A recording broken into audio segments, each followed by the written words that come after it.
नमस्कार, सत्यवार्ता टीव्ही न्यूजमध्ये आपले मनापूर्वक स्वागत। मी आहे लवलेश सुतार। चला पाहूया आजच्या महत्त्वाच्या बातम्या। खारबाव येथून एक उत्साहवर्धक बातमी। गुढीपाडव्याच्या शुभमुहूर्तावर खारबाव येथे स्वर्गीय द्वारकाबाई कृष्णा तरे क्रीडांगणाचे लोकार्पण सोहळा तसेच खारबाव प्रीमियम लीग 2026 चा भव्य उद्घाटन समारंभ मोठ्या उत्साहात पार पडला। या कार्यक्रमाला ग्रामपंचायत खारबावचे सरपंच महेंद्र पाटील यांच्यासह ग्रामस्थ मोठ्या संख्येने उपस्थित होते। संपूर्ण परिसरात उत्सवाचे वातावरण पाहायला मिळाले। यावेळी बोलताना इंजिनियर ज्ञानेश्वर मुकादम उर्फ ओम भाऊ यांनी क्रीडांगणामुळे स्थानिक युवकांना खेळासाठी उत्तम व्यासपीठ उपलब्ध होणार असल्याचे सांगितले। तर सरपंच महेंद्र पाटील यांनीही गावाच्या विकासासाठी अशा उपक्रमांना प्राधान्य देणार असल्याचे स्पष्ट केले। खारबाव प्रीमियम लीग 2026 मुळे गावातील तरुणांमध्ये क्रीडा संस्कृतीला चालना मिळणार असून स्पर्धांमुळे खेळाडूंना आपले कौशल्य दाखवण्याची मोठी संधी मिळणार आहे। खारबावसाठी आज मोठा भाग्याचा दिवस आहे। गुढीपाडव्याचा सण आहे। हिंदू नववर्षाच्या सर्वांना हार्दिक हार्दिक मराठी नववर्षाच्या हार्दिक शुभेच्छा। आज खारबाव गावामध्ये एक आनंद यात्रा निघाली गुढीपाडव्यानिमित्त आणि आज या ठिकाणी खारबावला एक जे ग्राउंड नव्हतं ते ग्राउंड आज पूर्ण झालं, तयार झालं। समस्त खारबावच्या ग्रामस्थांनी पंचक्रोशीतून लोकांनी याला सहकार्य केला आणि आज या ग्राउंडची पूर्णता झाली, लोकार्पण झाला। तर मी समस्त ग्रामस्थांचा आभार मानतो आणि अभिनंदन करतो। आणि आज तसेच आमच्या गावची KPL स्पर्धा खारबाव प्रीमियर लीग याची आज सुरुवात झालेली आहे। आज कोणाची इथे नावं घेत नाही, कारण आजचा दिवस आमचा सर्वांचा आहे, खारबावकरांचा आहे। आणि आम्हाला सर्व जाती धर्माच्या पक्षाच्या संघटनेच्या लोकांनी यात सहकार्य केलं। तळागाळातील क्रिकेटर प्रेमींनी, छोट्यातल्या छोट्या माणसांनी सहकार्य केलं। कमिटीचं अभिनंदन, या ग्राउंडच्या कमिटीचं अभिनंदन, IPLच्या कमिटीचं अभिनंदन, ग्रामस्थांचं अभिनंदन। नवे तर आज महिलांनी सुद्धा या सोहळ्याच्या साक्षीदार होऊन इथे उपस्थित लावली, त्या ताई, आई, भगिनींचं पण अभिनंदन। पुन्हा एकदा गुढीपाडव्याच्या हार्दिक शुभेच्छा। आणि हा आजचा आमचा आनंददायी क्षण आहे खारबावकरांसाठी।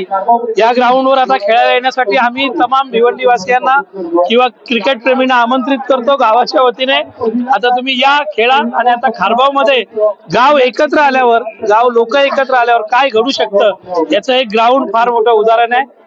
धन्यवाद। अतिशय महत्वाचा दिवस गुढीपाडवा आणि गुढीपाडव्याच्या मुहूर्तावर खारबाव गावामध्ये भव्य क्रीडा नगरीचं उद्घाटन झालेलं आहे। हे क्रीडांगण हे खारबाव गावच्या सर्व खेळाडूंचं, सर्व जनतेचं स्वप्न होतं का आपल्या गावामध्ये एक मैदान असायला पाहिजे। आणि ते स्वप्न अतिशय मेहनत करून सर्व लोकांनी मेहनत केली यासाठी आणि एक ग्राउंड तयार झालेलं आहे। असं भव्य ग्राउंड मला वाटतं तालुक्यामध्ये दुसरा कुठे नसेल, एवढा चांगला स्वच्छ ग्राउंड असा बांधलेला आहे। आम्ही आजच्या गुढीपाडव्याच्या मुहूर्तावर सर्व ज्या लोकांनी मेहनत केलेली आहे त्यांचं अभिनंदन करतो। सर्व क्रिकेट प्रेमींचं, क्रिकेट खेळाडूंचं अभिनंदन करतो। जय हिंद, जय भारत। प्रथमतः नवीन वर्षाच्या शुभेच्छा, गुढीपाडव्याच्या शुभेच्छा सर्व ग्रामस्थांना।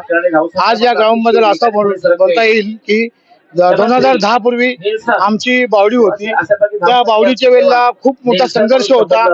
या सातबाऱ्याचा आम्हाला तपास लागत नव्हता। आम्ही 2 वेळा या बावडीच्या माध्यमातून रमेश तळेच्या जागेमध्ये पाट्या लावल्या, परंतु ती जागा मालकीची असल्याने त्या पाट्या फेकण्यात आल्या। त्यानंतर आम्ही पुन्हा कैलास तळेच्या आईच्या नावाने सातबारा होता, त्याच्यात 2 वेळा पाट्या लावल्या, तेव्हा पण त्या उकरून फेकून टाकल्या।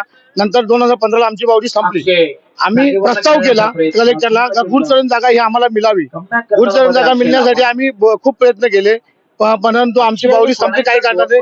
15 ते 20 या बावडीनी फॉलोअप केला त्या फाईलला कलेक्टरकडे। पुन्हा मग सरपंच मी 21 ला झालो। 21 ला सरपंच झाल्यानंतर जी फाईल आम्ही पुटअप करायला गेलो, पण कलेक्टरने डायरेक्ट पत्रव्यवहार केला का ही जागा तुम्हाला देता येणार नाही। मग आम्ही गाव जरा संख्या म्हणजे नाराज झालो का आपल्याला ही जागा मिळणार नाही, आपल्या गावून होणार नाही, हे सगळे नाराज होऊन मग सगळा विचार केला। परंतु आम्ही गावाचे भाईदास काटे, तसेच भालचंद्र म्हात्रे, तसेच दुर्योधन काठे आणि माझे एक सहकारी यांना घेऊन आम्ही अभिमन्यू तरे, तसेच कैलास तरे, तसेच रोहिदास तरे यांच्याशी आम्ही संपर्क साधला. त्यांना सांगितलं की आम्हाला गुंचरण जागा हवी आहे, ही तुमच्या कब्जात आहे, तुमचा एकीला नाव आहे, ही आम्हाला हवी आहे. त्यावेळी सांगितलं बघा तुम्ही प्रत्येकाला कोर्टात गेले, या गेले, आम्ही कोणाला जुमावलो नाही, आम्ही कोर्टाला पण सामना केला, परंतु तुम्ही आमच्या घरी आले तर आम्ही तुम्हाला नाराज करणार नाही, जेवढी लागेल तेवढी तुम्हाला जागा आम्ही सहकुशन देतो. त्याच वेळेला आम्ही काय बोललो की आम्ही आता काहीतरी तुम्हाला मोबत देणार, मोबदला असा देणार की तुमच्या आई बाबाचं नाव किंवा ग्राउंड खेळपट्टी जो पण आहे तोपर्यंत तो राहणार आहे. त्याच्यासाठी आम्ही त्यांचे भरपूर मनापासून आभार मानत आहोत. आणि असे दानशूर व्यक्ती गावाला असल्यानंतर गावाचा विकास हा सहज आणि सोपा होतोय.